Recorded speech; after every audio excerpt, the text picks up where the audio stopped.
اعوذ باللہ من الشیطان الرجیم، بسم اللہ الرحمن الرحیم۔ ہم سورہ یاسین شریف جو قرآن شریف کا دل ہے اس بارے میں بات کریں گے۔ بخاری شریف میں بھی حدیث شریف ہے کہ انسان کے جسم میں ایک گوشت کا ٹکڑا ہے، اگر وہ صحیح سالم ہے تو سارا جسم اس کا صحیح سالم ہے، اگر اس میں بگاڑ یا کچھ پیدا ہو گیا بیماری تو سارے جسم میں ہے، وہ ہے گوشت۔ تو صحابہ کرام رضی اللہ تعالیٰ عنہ فرماتے ہیں کہ وہ کیا چیز ہے، انسان کے جسم میں گوشت کا ٹکڑا کیا ہے، وہ کون سا ہے، مطلب ہاتھ پاؤں دل دماغ جگر پھیپھڑے کیا ہے۔ تو حضور کریم صلی اللہ علیہ وسلم فرماتے ہیں کہ وہ دل ہے، تمہارا جو گوشت کا ٹکڑا ہے وہ دل ہے۔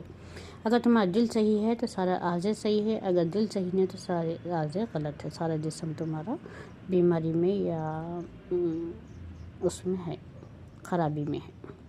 اسی طرح قرآن شریف کا دل یاسین شریف ہے، ایک بار پڑھنا 10 قرآن کے برابر اس کا ثواب ہے، 10 قرآن ہم پڑھنے کا ثواب رکھتے ہیں۔ یہ اپنے مرنے والوں کے قریب پڑھا کرو، اس سے سکون اطمینان ہوتا ہے۔ جو جتنے بھی زندگی میں پڑھتے ہیں، روز صبح یاسین شریف پڑھتے ہیں، حدیث شریف میں ہے کہ اس کے سارے دن کے کاموں کے لیے کافی ہے، سارے کام اس کے آسان اور پورے ہو جاتے ہیں۔ جس نے یاسین شریف کے ساتھ صبح کی اس کے سارے کام آسان ہوتے ہیں، رزق اس میں بڑھتا ہے، اور رزق میں آسانی اور کشادگی ہوتی ہے، عمر میں کشادگی ہوتی ہے، اور سکون، خاص طور سے اس میں سکون کی بات ہے، اطمینان سکون کی بات ہے، یاسین شریف پڑھنے سے سکون نصیب ہوتا ہے۔ اور مرنے والوں کے قریب بھی جو وحشت گھبراہٹ ہوتی ہے اس سے بھی سکون ہوتا ہے۔ سورہ زلزال کو بھی نصف القرآن کہا گیا، اگر ایک بار پڑھے تو ہم آدھا قرآن پڑھنے کے برابر ہے، لیکن یاسین شریف ایک بار پڑھے پورا 10 قرآن کے برابر اس کا ثواب ہے۔ مرحومین کو اگر ہم بخشیں گے تو ان کو 10 قرآن کے برابر بخشنے کا ثواب ملے گا، اور ان کی مغفرت بھی ہوگی۔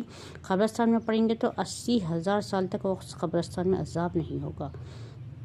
یاسین شریف کے بہت سارے فائدے ہیں، جیسا ولادیات نصف القرآن بولتے، سورہ احد کو بھی، اخلاص کو بھی 3 بار پڑھنے سے 1 قرآن کا ثواب ہے۔ سورہ انا انزلنا ایک بار پڑھنے سے 1000 آیات کا ثواب ہے۔ سورہ تکاثر ایک بار پڑھنے سے 1000 آیات کا ثواب ہے۔ ایسے ہی یاسین شریف بھی ہم ایک رکوع پڑھیں گے، اس میں خاص بات کا بھی ذکر کریں گے، تھوڑا سا ہم تھوڑے آیات ہم پڑھیں گے، اس کا ترجمہ کریں گے۔ بسم اللہ الرحمن الرحیم، یاسین والقرآن الحکیم، انک لمن المرسلین علی صراط مستقیم، تنزیل العزیز الرحیم۔ یاسین قسم قرآن کی جو حکمت سے بھرا ہوا، اے نبی کریم صلی اللہ علیہ وسلم آپ نبیوں میں سے ہیں۔